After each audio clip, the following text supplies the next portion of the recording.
Hello there, thank you for staying with us and welcome to Face Off. I am Nneota Egbe. Many projects are started and killed before completion. Now, that some will say isn't that the bane of Nigeria, or isn't that the normal trend? Where they are finished, decay sets in gradually owing to what many believe is the lack of maintenance culture. Oops, where are you going? By project here, well, I'm not just restricting the focus to physical infrastructure. Governance, human capital development projects are covered in this entire discussion tonight. This phrase, maintenance culture, is popular in Nigeria, and it is often referenced in speeches at various forums. Equally, whenever there is an accident, car or plane, whatever accident it might be, a lack of maintenance culture is usually cited as the underlying problem, whether it is poorly maintained roads or unmaintained vehicles or failure of the necessary agencies to step in and do the things they should do, delayed response time, all of that. When human capital projects are abandoned, there are many who believe it's a product of the lack of maintenance culture, which might have been a force propelling towards the completion. Indeed, when one takes a look at the current problems in Nigeria, would it be right to say they are maintenance related? Is it a question of policy failure? Who should be held accountable, the government or the people? So tonight we ask the question, is the failure or is the lack of maintenance culture caused by policy failure? Okay. We have two guests, as usual. We have two guests in the studio. One of them is a management consultant, Mr. I'm trying to hold on. Mr. Chidi Umeano, thank you for coming on the show. Thank you very much. He's a management consultant. Thank you very much. I tried to pull you a little bit with this today. Thank you. Thank you. And yeah. Thank you. And we have Olumide Aina, who is a facility maintenance facility manager. See, the word maintenance is just stuck in my head. Management consultant, maintenance facility manager. Thank you, gentlemen. So the question is the lack of maintenance culture a failure of policy? You each have 10 seconds to state your position, then we'll take a quick break. Your position. It would be people. I would say policy has nothing to do with it. The people. Thank you. For me, I think it is policy because the guiding structure. All right, guys, the people. Thank you. We'll take a moment and we'll come back. But remember that you can be a part of the conversation as well. Our Twitter handles should be showing on your screen now at FaceUp Today or at Nneota Egbe. Now, if your comments are longer than 140 characters, please send a mail, faceoff@channelstv.com. Keep it short and straight to the point. Thank you, and we'll be back shortly. Don't go away. Welcome back. We're asking the question, is the lack of maintenance culture in Nigeria and indeed everywhere you turn, is it a question of failure of policy or is it a question of the failure of the people? Well, I have two gentlemen in the house, a management consultant and a facility manager. So let's see how the conversation will go. So who wants to ask the first question? I think I'll probably start with a recent, maybe not so recent, fire failure in Mama Nkotangora building back in 15th of April this year. And I must ask you, what does government have to do with that? I mean, what did the government have to do with the failure of, there was a generator, there was a spark, generator was put in the wrong place. What did the government have to do with that? Burnt down the whole of the 3rd floor and the 7th floor. So maybe that's a question to you. What has the government got to do with that? Well, with respect to the government, I think the Nigerian Fire Protection Code is supposed to be a guideline to guide the installation of fire safety or life safety equipment in the building, and also to ensure that they are adequate enough based on the kind of processes or work that takes place in such buildings. So if these policies are not in place, if these codes are not adhered to, people tend to behave the way they like, do things the way they like, have the firefighting equipment not serviced as a when due, and also, risk people within the building. So it is as a result of somebody not putting a checks and balances, guidelines, processes in place that will be adhered to, that will really prevent such occurrences. It's unfortunate that people lost their lives and properties, but these guidelines are supposed to be a watchdog to help us to take necessary steps to ensure that we safeguard our lives, prevent unnecessary hardship to security and other forms of evils that that affects us. So for me, I think the policy is very, very key. If the government fails in that line to provide adequate policies and ensure that they are followed through, then people have the opportunity to behave the way they like. There's this saying that where there is no law, there is no sin. You know, it's just analogous to what we are talking about. If you don't give me a policy, you don't tell me this is how I should go about doing these things, then I can decide to start behaving the way I like. So nobody can, take it on me that what you are doing is not right because I don't know. So these policies are very, very key, and I believe if those things are in place, we won't have what was really experienced. Well, I mean, let's assume the policy was in place. So you have all the books, you have the FPA code, you have everything in place. After the fire, an employee said this, an employee of FMBN said this. The load on the generator was more than its capacity. Who did he blame? He also blamed the management, not the government, the management, for mounting the generator inside the complex. And this comes back to people. I mean, you cannot avoid the fact that people are just absolutely nonchalant, absolutely indifferent, absolutely careless, absolutely, I'm not sure what else to say, but people need to care. The days of, oh, this is the government property, it's like an abstract. Government is not an abstract. It's dependent on people. Well, 1 second. When you said management, the employee blamed the management. Yes. Management of the company or the absolutely management of the company that owns the building. That owns the building. So the manager of the company they're the ones that set up the policy for that building. Absolutely, they would have got the policies from the government. No, we talked about the FPA code. Yes. You mentioned the FPA code. Yes. You brought in the management here. Yes. He's blaming the management. Yes. Did the management have a code for that? I mean, a policy for that building? I mean, I would be surprised if they don't have that. The key thing is, did they adhere to it? The people factor, the people culture. No, hold on, let's come back here. You were talking about ensuring the people adhere to the code. How does that work?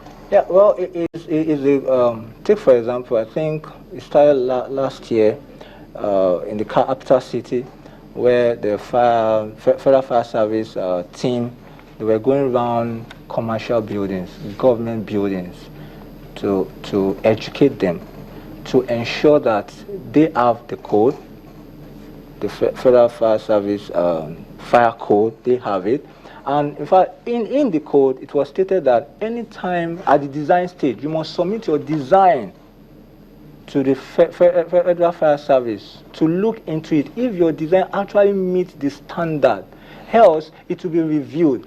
How many people do this? You see, the government has really failed. The government, excuse me, let me just explain. The government has really failed to carry out such activities to even to the private sector.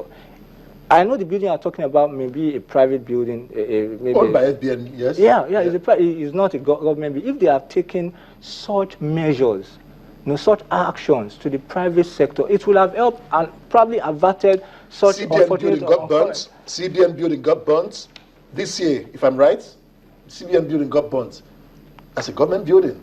Sure, I agree, but yet somebody didn't do his job. As in the policies were not being adhered to.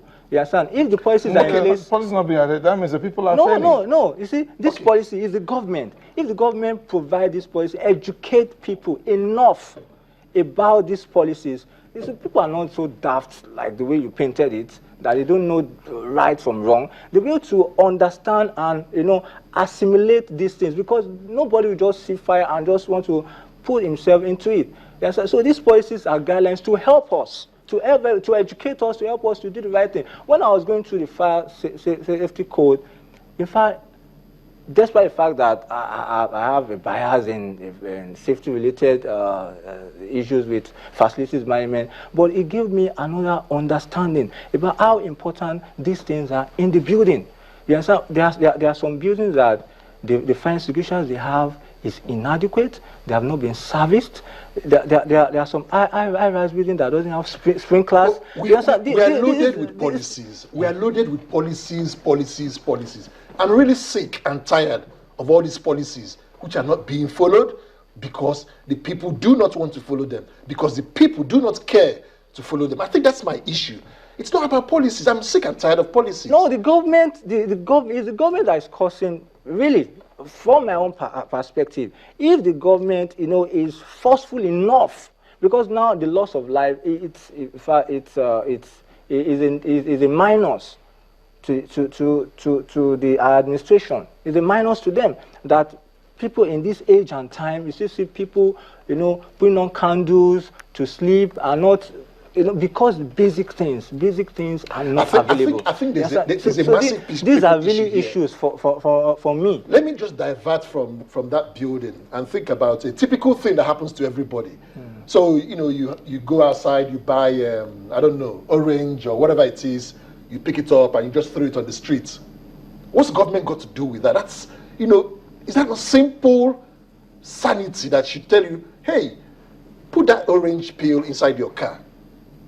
We have these roads littered all over. I mean, I don't know how long it's going to take a lawman to finish sweeping out Lagos. Did the government provide adequate waste bins along the road? Did they put measures in place to ensure that the if you're driving, are you telling me if you're driving, you stop and put it into the waste bin? No, I don't understand. But did they provide adequate waste bins? So sometimes you go around, maybe you're just coming from an eatery, you have no place to even throw the How about when you're waste? driving? Let's talk about when you're driving. And this happens regularly. You see people, they're smoking, they'll put the ash on the floor, they'll eat gala, they'll throw the paper outside. What's that got to do with government? Tell me. What about these Kai people that we have in Lagos? What's their job? They are there to ensure that people who do that kind of, engage in that kind of act are apprehended. But rather, instead of them to do that, you know what usually comes at the end of it. So if these processes, these policies that government has invested heavily on actually adhere to strictly, I think Nigeria will be a better place. You're still saying if they're adhered to adequately. You're towing his line here. No, really. He's saying that the people are the ones failing because the policies are there, but the people are not adhering to it. It's the government. The policies are not even available.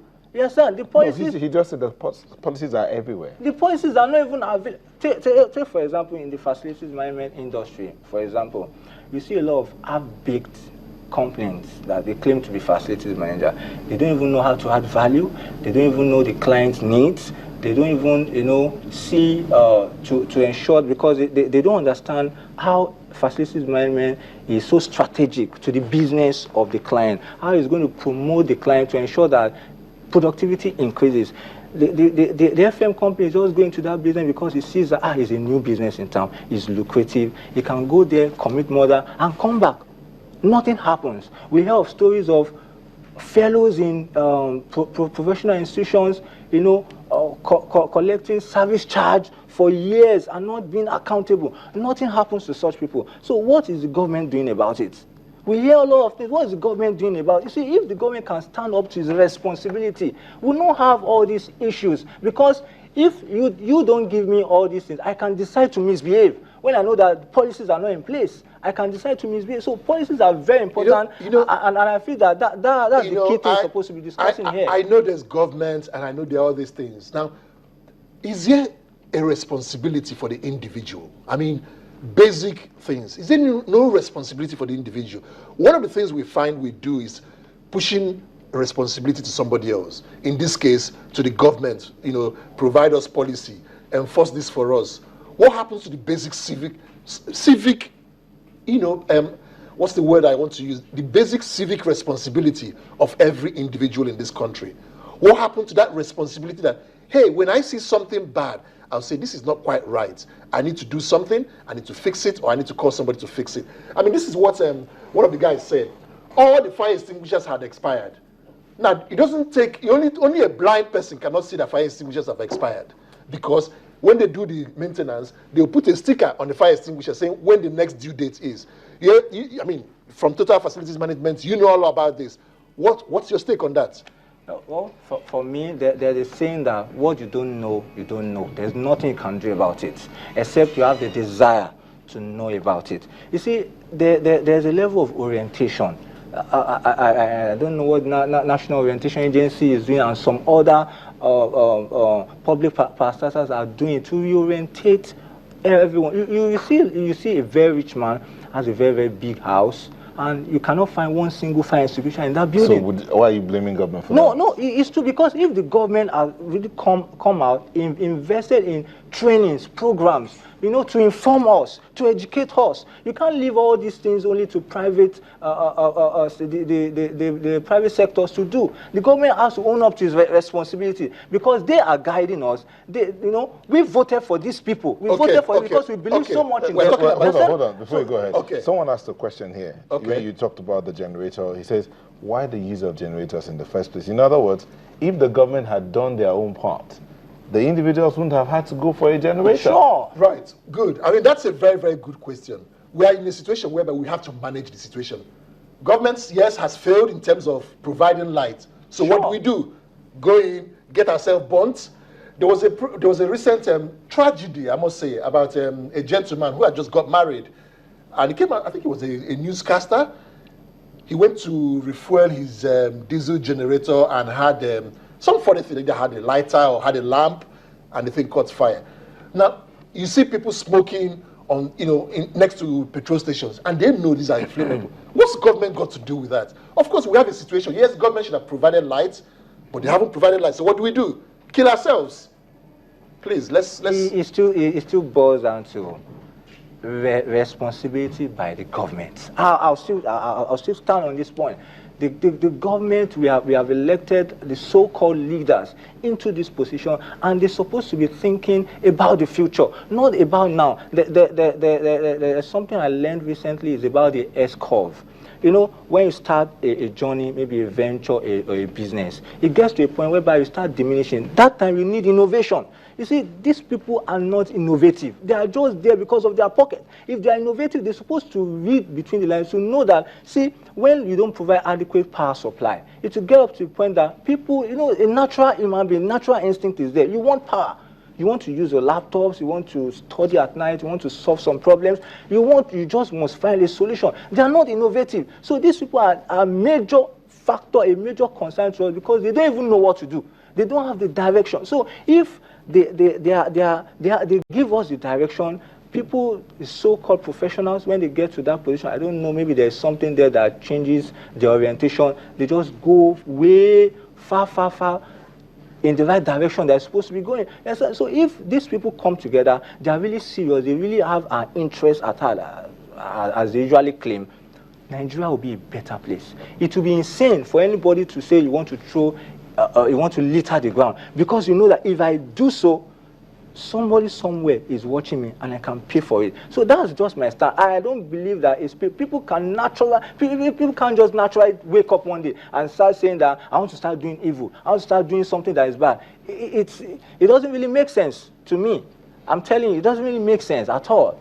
I mean, I think there's a thing about culture, and I think it was the MD of customer centricity who said that culture is about doing things the way it has always been done.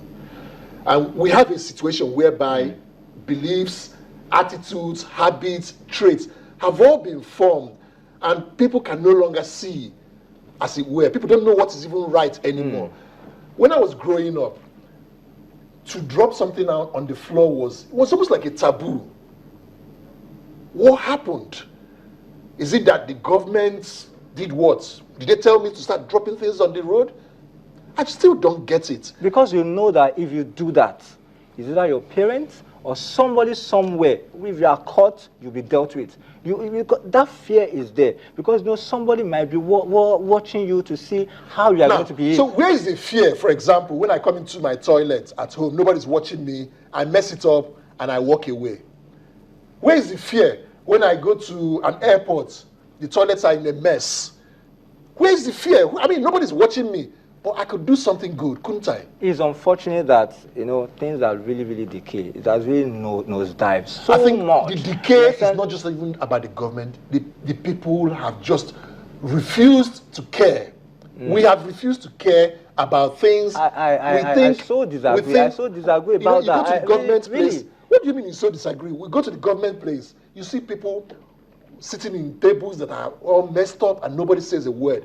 You see toilets in a mess, nobody says a word. Are you saying that, you see, for me, if you really want to look at this issue critically, I know there are some fundamental issues about people this, people that, but something guides people, something prompts people to behave the way they behave. Something prompts people to behave the way they behave, maybe their environment or something, but the government needs to stand up to its responsibilities. It needs to start. Recently, they announced about 700 universities in the world, and you can't find one Nigerian university there. What has happened? What has happened to our great university where you see white people attending our universities in Nigeria here? What has really happened? Is it the curriculum that has gone down? I feel that somebody did not do his job. Somebody did not know that that curriculum that is using for the past 5 years is no longer in vogue, cannot really solve this problem. Because if you fail to do that responsibility, you know, it's like it cascades. It results into another problem. You fail to solve that problem, it cascades into another problem. Okay, so, you know, that's why we are here. So, we are where we are today. Okay, all right, gentlemen. Okay, We'll need to take a moment and go on a quick break. We'll come back to continue the conversation. But as we are prepared to do that, let's just see if we can take in one or two tweets. Uncle Kevin says, how many people in Nigeria are really aware of the policies that concern them? Again, knowledge. I guess the guy on glasses forgot we are in Nigeria, and only few things are practicable in Nigeria. He says your points are not valid. That's from Edward Odegbile. Smart Emmanuel says, it is both. Not enough policies, and the few available ones are not being enforced by government. Emmanuel Igbule says, it's caused by I can pay my way out syndrome. Donwell says, these guys are gentlemen. Their method of argument is educating. Smart Emmanuel finally says, the lack of maintenance culture is caused by policy failure and lack of enforcement of existing policies by government agencies. We'll take a moment and come back to continue. Don't go away.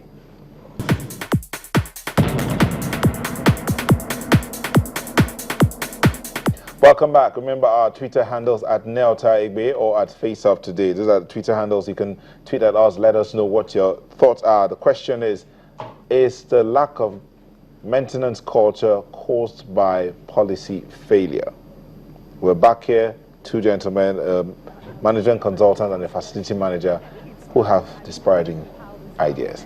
Okay, we're talking about, let's get back, let's look at human capital development. You were talking about the educational institutions, for instance, how we say that we used to have foreigners in our schools. Now we hardly see them in our schools. You say it's the decay that's caused by the failure of government to maintain or look at it as sustainability.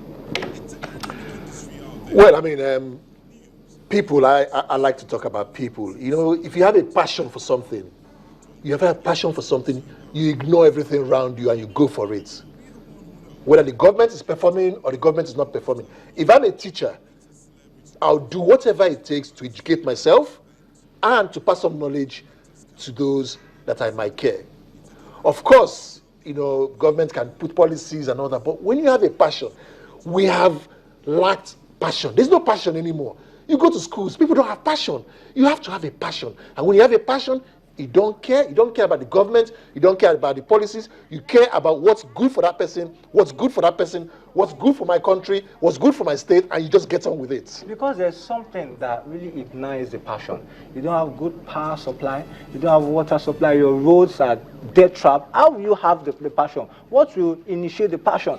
These are basic things. Government are not providing all these basic things. They provide them to us. They prefer to reward projects, rather than, you know, putting policy standards in place. I really love what the former governor of Akwa Ibom State did for the newly designed stadium, newly built stadium in Akwa Ibom. They had a 10-year contract with the designers, the builders, that's Julius Berger, for 10 years. You see, they have put a system in place to ensure that this structure, the value of this structure must be maintained or even improved. You see, policies define value proposition.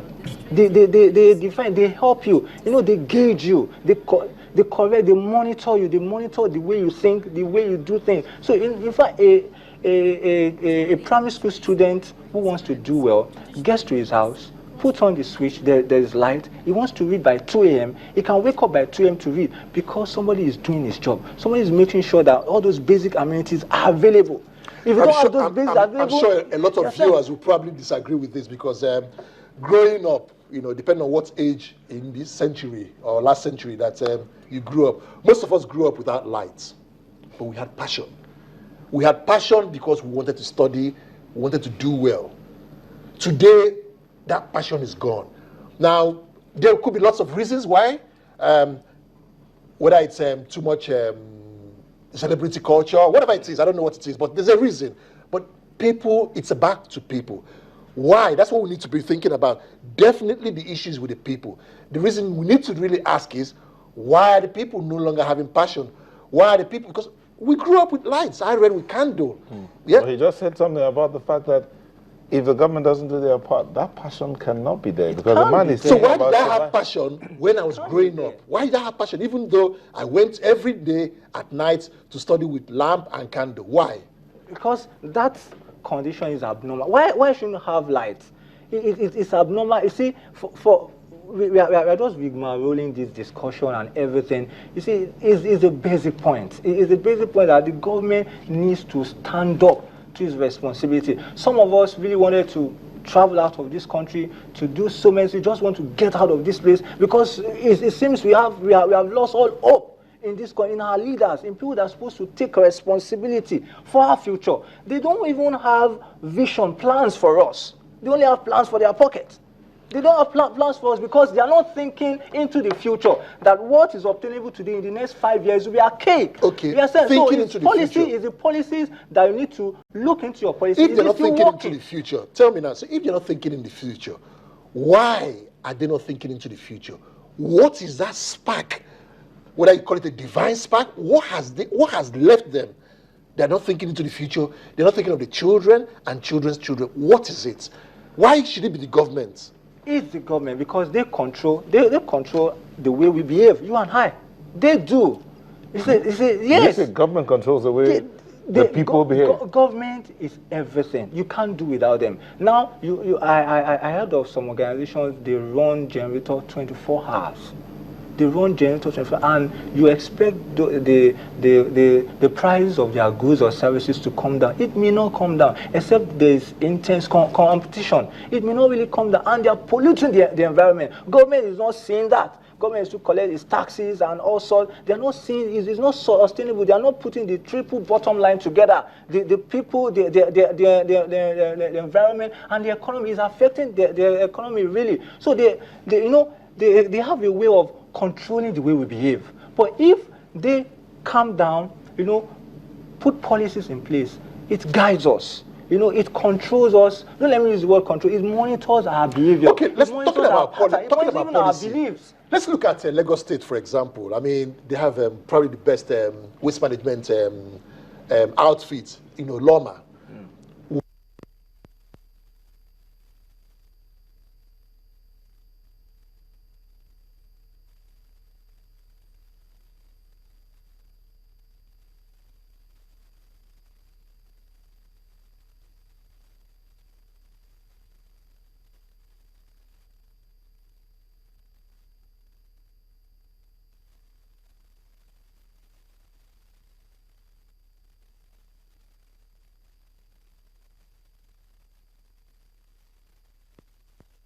Absolutely. You don't expect something that's spoiled, that really decayed. Someone should just come overnight and just solve the problem. How long should we wait for? It takes time. How long should we wait for? It takes time to we need those basic build things for the people. We need to go back to, let's say to the schools, for example, talking about education. If I'm a teacher and I have kids under my care, and I'm looking at these kids on a sustainable basis, say, look at these kids for the future.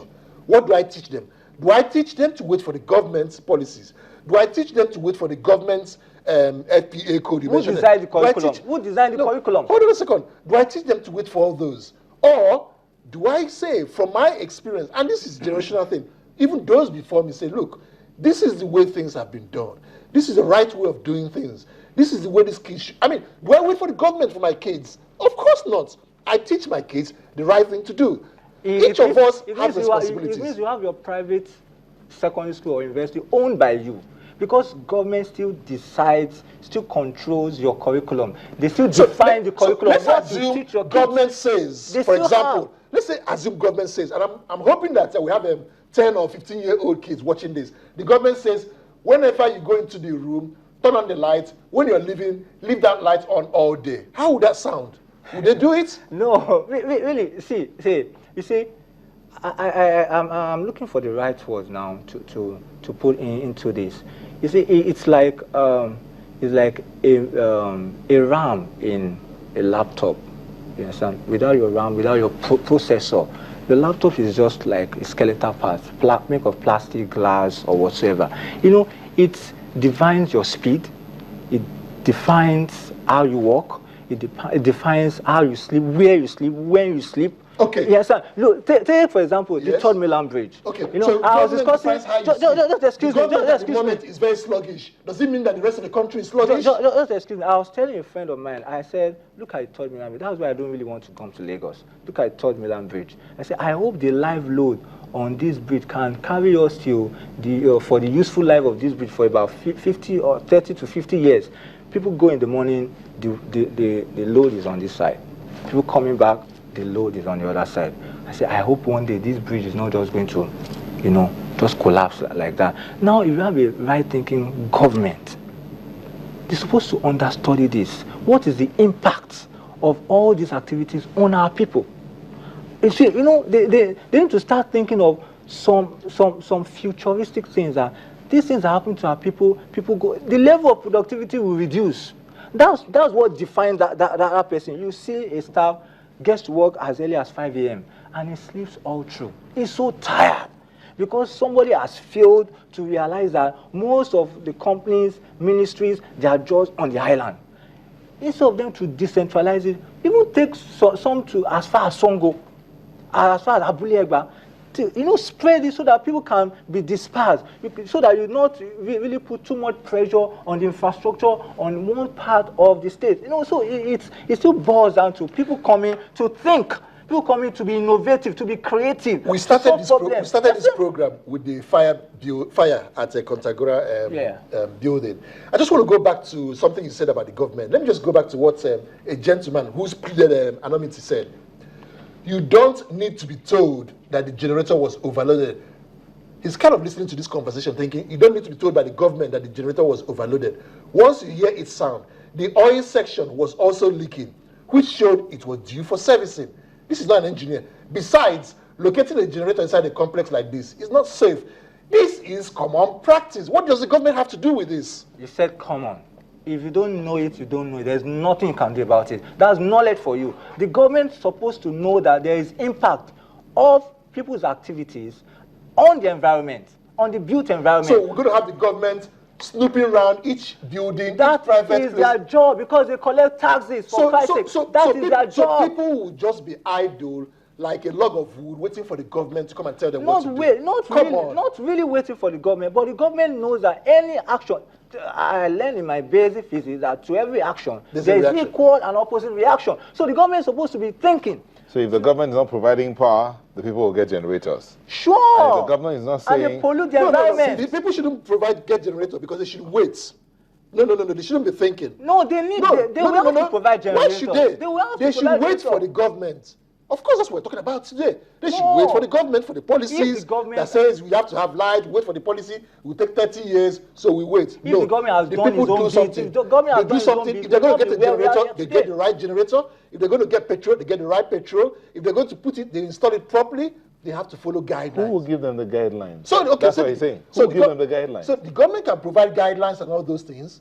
But remember, every generator that is produced, there's a manufacturer's guideline. That's nothing to do with the government. But who gave permission for the generators to come in? To come into the country. So who? So the fake generators that are exploding that we have per second, who give the permission for them to come in? Well, now whether it's the government or whether it's NAFDAC or whoever has a responsibility for this, you as an individual, there are things you have to check. Just simple thing. Even the woman on the street, when she goes to buy Panadol, she will check for the NAFDAC number, correct? Sure. Okay? So she's aware that she shouldn't do certain things. How did she know she should check for the NAFDAC number? Maybe there was, okay, so maybe there's... There are jingles on the TV, radio. Who put out the jingles? No, the government.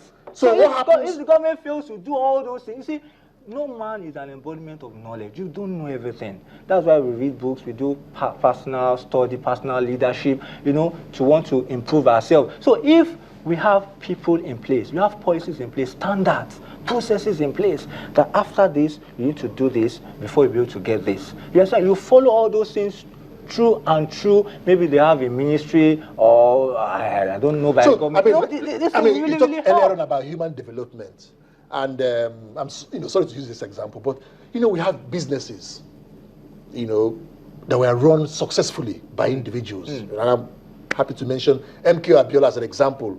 Very, looked up to him, successful business. He dies, and the business is dead. And there are many businesses like that. What's that got to do with the government? You can trace it back, far back. There is a chain reaction. Nothing just the level of insecurity we have in this country today didn't just start today, it didn't just start yesterday. It was a failed responsibility by the government. That's why we are where we are today. If somebody has played his role, you see, I'll still talk about in innovation.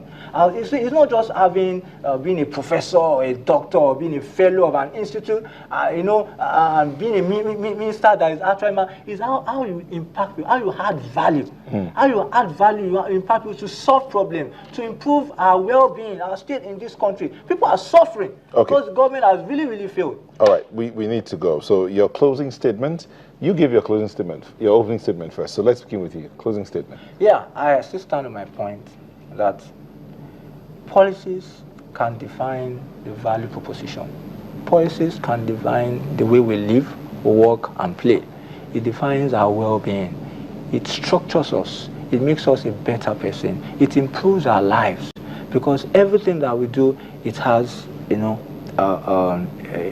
has an impact, either positively or negatively. And who can really help us? It's not that we want to give all our responsibilities to the government, but we can't do much without them because the government has the funds, they have the capability. So these people need to wake up to their responsibility to help us to move forward. Thank you. Your closing statement.